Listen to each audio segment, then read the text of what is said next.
The one thing that I do want to, and I was thinking about this over the weekend, and especially after yesterday's Sunday service,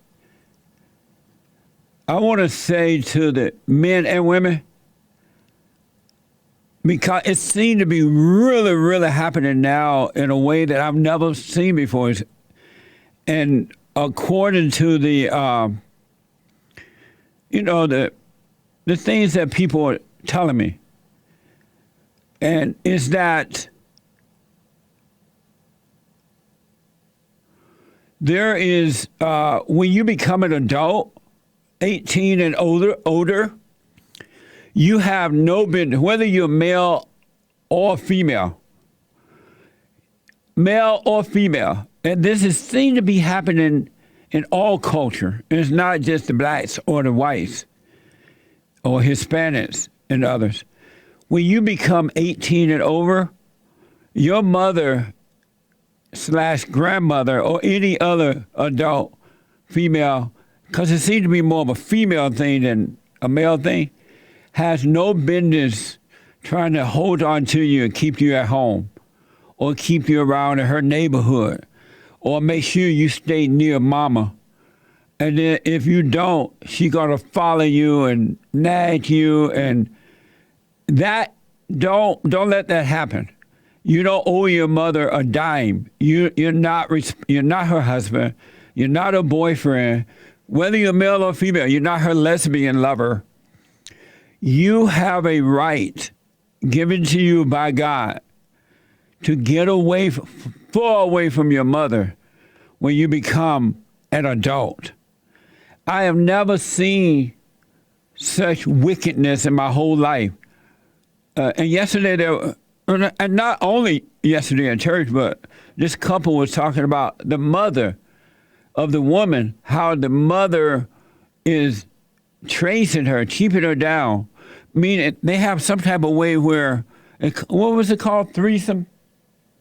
Remember the lady that said her mother had on the internet tracing? 360, it's an app. And explain the app. I had never heard of it. So, I never heard of it until she explained it. But the app, basically, her mom can track her and see what she's doing. She can't hear what she's doing, but she can see everything she's doing and her location where she's going. So she just is inside the relationship the entire time. And she said her mother, the husband said the woman, his wife's mother, even traced them to Vegas. Right. Wherever they went. And he texted her, the mom texted him saying, "What are you guys doing in Vegas?" Adults, sons and daughters, that's evil for your mother to do that. That is pure evil. That's not love. That's not concern. That's not mothery.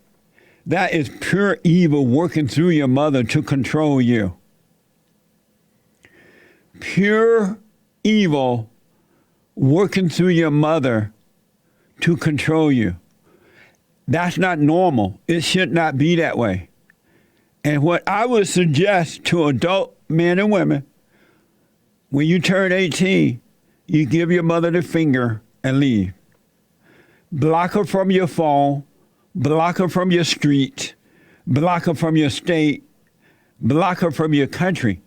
That's not love. That doesn't even make sense.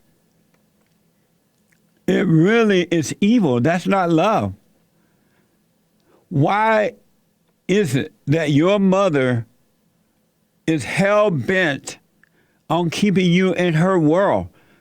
And then that's what happens with men and women when they get married or when they live together, they date. The women are constantly trying to control. You become like your mother.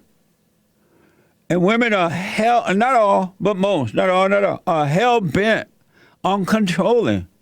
And if she can't get it her way, she'll threaten to leave and take your children. Ladies, you become like your mother. You literally become like that. You can't have a life like that. And men, don't let your mothers use you and grandmothers use you as their boyfriends or their husbands. That's sick. And you're sick and weak for allowing your mothers to do it. You look pathetic.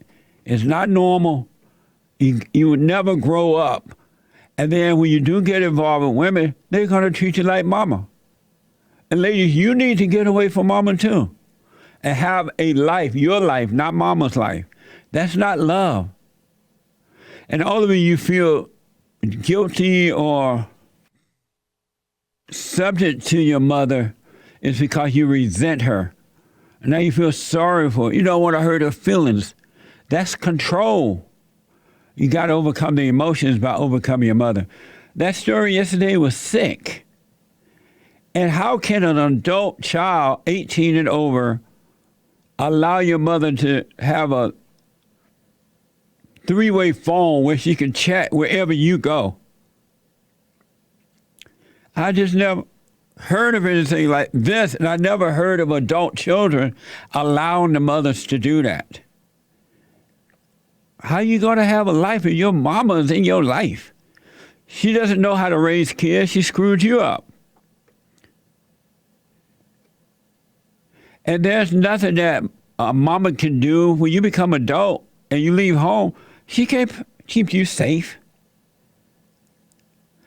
So if I were you, I would get over mama and cut that out because you're never going to grow up. And you would never have an amazing life because mama is your God. And the fathers are too weak because they have not overcome their mothers. They are too weak to stop your mother from doing that to you. Oh, that's your mother. Let her do what she wants. That's not the way it goes, folks.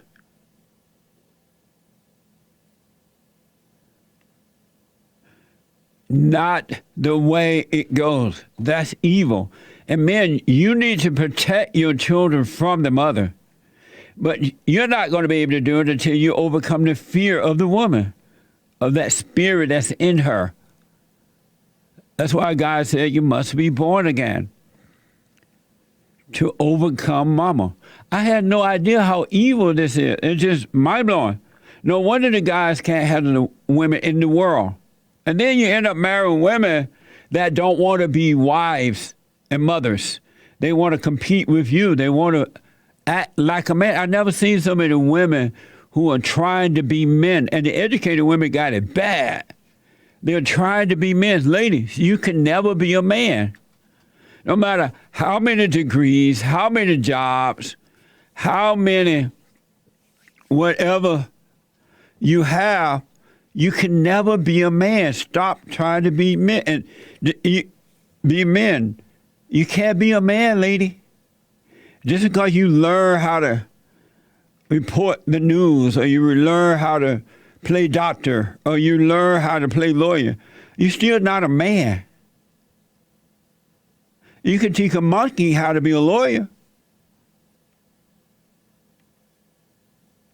It's a spiritual battle, a warfare between good and evil, and it's happening inside of you and outside through others.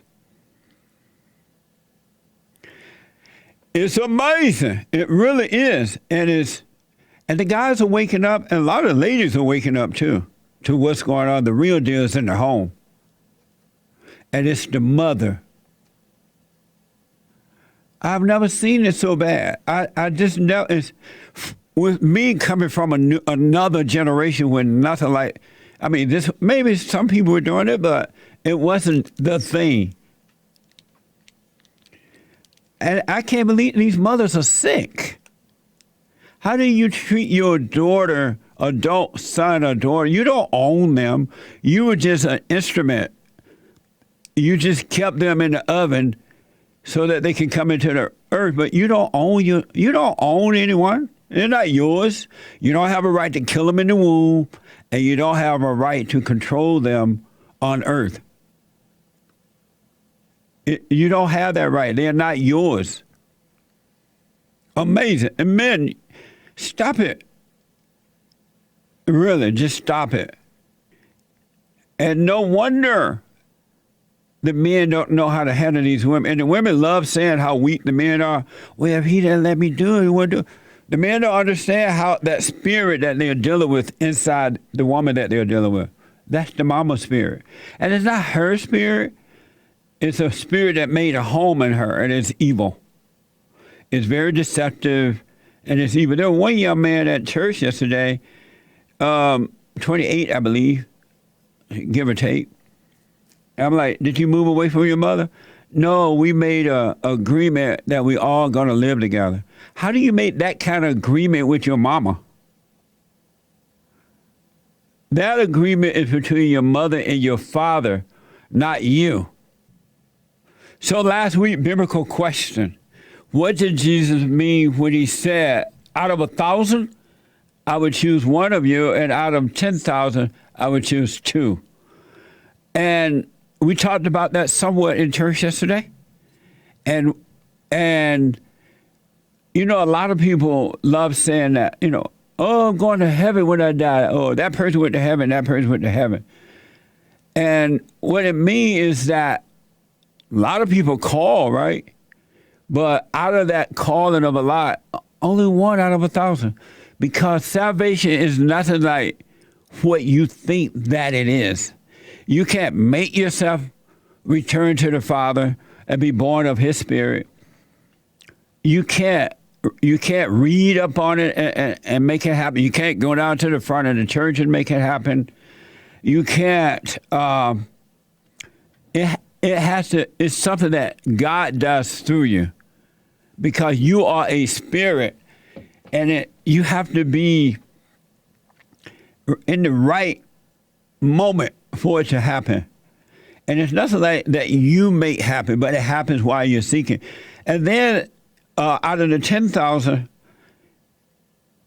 it's hard to find people who are totally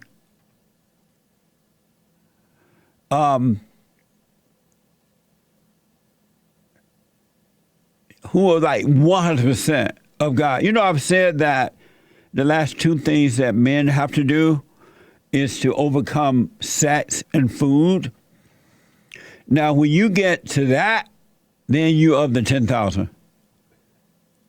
When you can conquer sex and food, you could be of the 10,000. But it's something that happens through you. You can't make it happen. Seek the kingdom of God in His right way, and all will be added. It will be added unto you because of seeking within.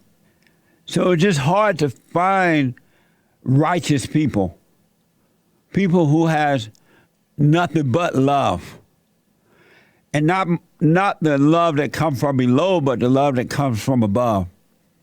That is very, very, mamma mia, hola, sisio, very, very rare.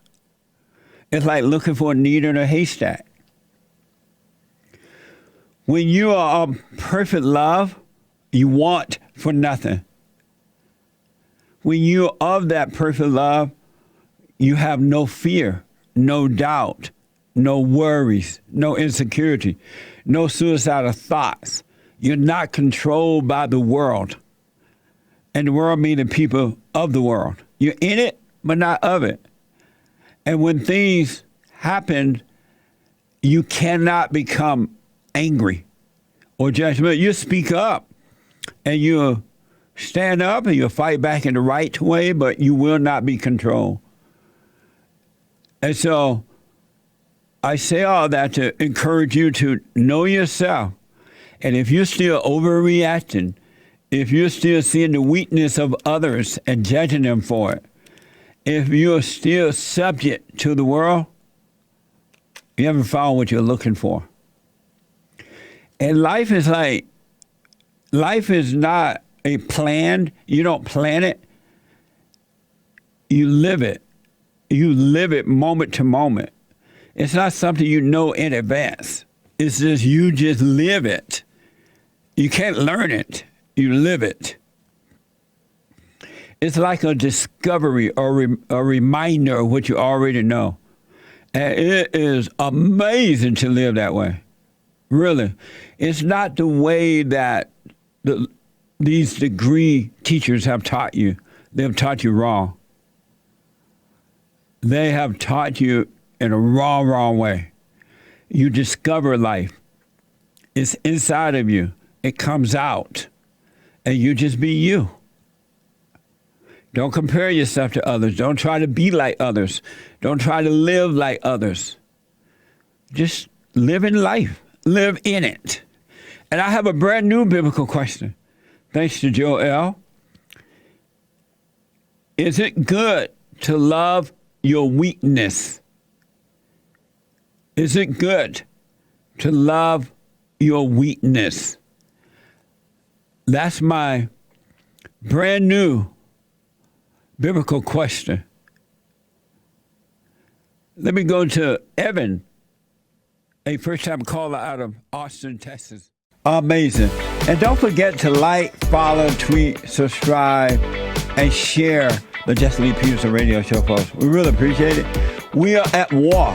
It is a spiritual battle for the soul of America. And it's going to take all of us to do it.